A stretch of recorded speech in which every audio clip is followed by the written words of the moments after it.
Hello friends, village sites and വ്ളോഗ്സിൻ്റെ പുതിയ വീഡിയോയിലേക്ക് സ്വാഗതം. ഇന്ന് ഞാൻ ഇടാൻ പോകുന്നൊരു വീഡിയോ ഒരു ചേമ്പ് കിളക്കാൻ പോവാണ്. അപ്പോൾ ചേമ്പ് വളരെ ഔഷധ ഗുണമുള്ള ഒരു കിഴങ്ങ് വർഗ്ഗമാണ്. അപ്പോൾ ദഹന പ്രക്രിയക്ക് വളരെ നല്ലതാണ്. അതിൽ ധാരാളം സ്റ്റാർച്ച് അടങ്ങിയിട്ടുണ്ട്. ഇപ്പോൾ മുടിയുടെ ആരോഗ്യത്തിന് നല്ലതാണെന്ന് പറയുന്നുണ്ട്. ഇതിൻ്റെ ചേമ്പിൻ്റെ കിഴങ്ങിനേക്കാളും ചേമ്പിൻ്റെ ഇലയാണ് വളരെയധികം ഗുണമുള്ളത്. അത് vitamin A, B, C, thiamine, പിന്നെ കോപ്പറുണ്ട്, പൊട്ടാസ്യം ഉണ്ട്, അയൺ ഒക്കെ ഉണ്ട് എന്ന് പറയുന്നുണ്ട്. അപ്പോൾ മിതമായ ഒരു തോതിൽ ചേമ്പ് കഴിച്ചു കഴിഞ്ഞാൽ വലിയ കുഴപ്പമൊന്നുമില്ല. കിഡ്നി സ്റ്റോൺ ഉള്ള കൂട്ടർക്ക് അത്ര നല്ലതല്ല എന്ന് പറയുന്നുണ്ട്.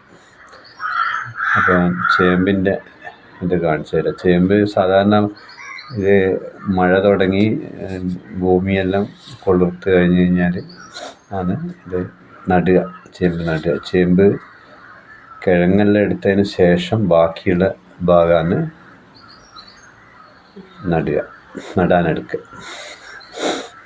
അത് നട്ട് കഴിഞ്ഞ് കഴിഞ്ഞാൽ വീണ്ടും ധാരാളം മുള പൊട്ടി വരും. അതും വേണമെങ്കിൽ നടാൻ പറ്റും. ശരി, എന്നാൽ ചേമ്പ് കിട്ടുമെന്ന് നോക്കട്ടെ.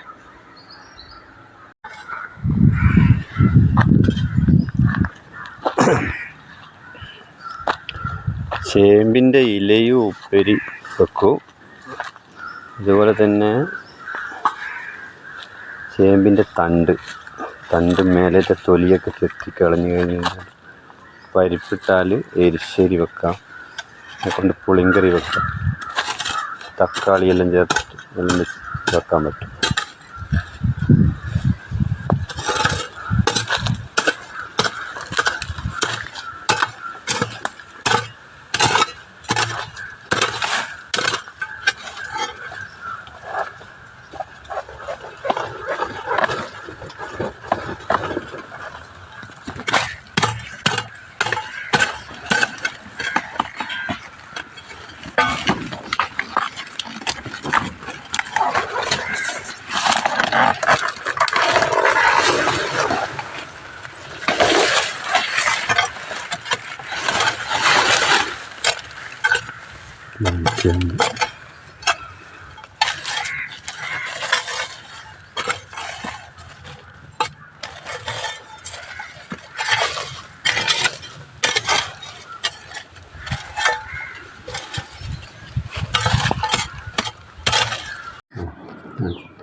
ഇത് ചേമ്പിൻ്റെ തണ്ടാണ്.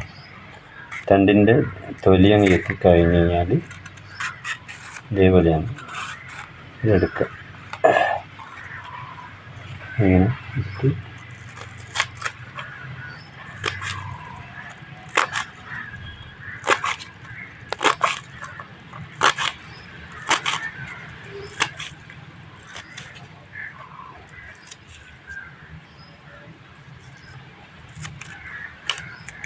ഈ വലിപ്പത്തിൽ ഇങ്ങനെ കഷ്ണങ്ങളാക്കിയിട്ട് പുളിങ്കറി അങ്ങനെയുള്ള എല്ലാം വെക്കാൻ പറ്റും.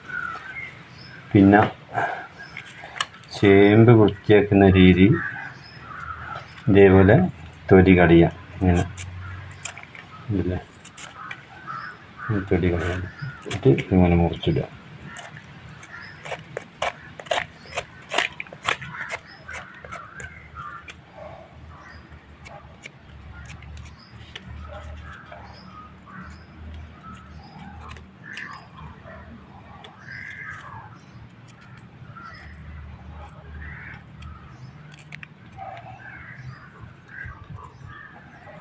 ചേമ്പിൻ്റെ ഇലയെല്ലാം ചെറിയ ചൊറിച്ചിലുണ്ടാവും, പക്ഷേങ്കിൽ നല്ല ഗുണമുള്ള സാധനമാണ്. ഏതാണ്ട് ഇതേപോലെയുള്ള കഷ്ണങ്ങളാക്കിയിട്ട് കറി വെക്കാൻ പറ്റും.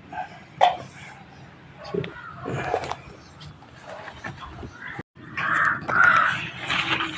ഇലയാണ്. ഈ ഇല ഇങ്ങനെ കൂട്ടിപ്പിടിക്കുക, എന്നിട്ട് ഇങ്ങനെ ചെറുതാക്കിയിട്ട് ഇങ്ങനെ അരിഞ്ഞിടുകയാണ്. ഇങ്ങനെ വെച്ചിട്ട്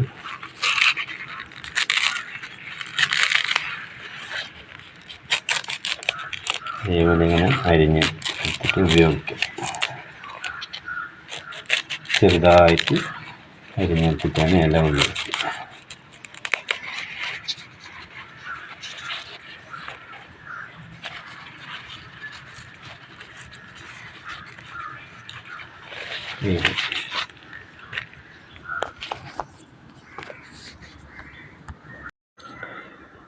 വീഡിയോ ഇഷ്ടപ്പെട്ടു എന്ന് കരുതുന്നു.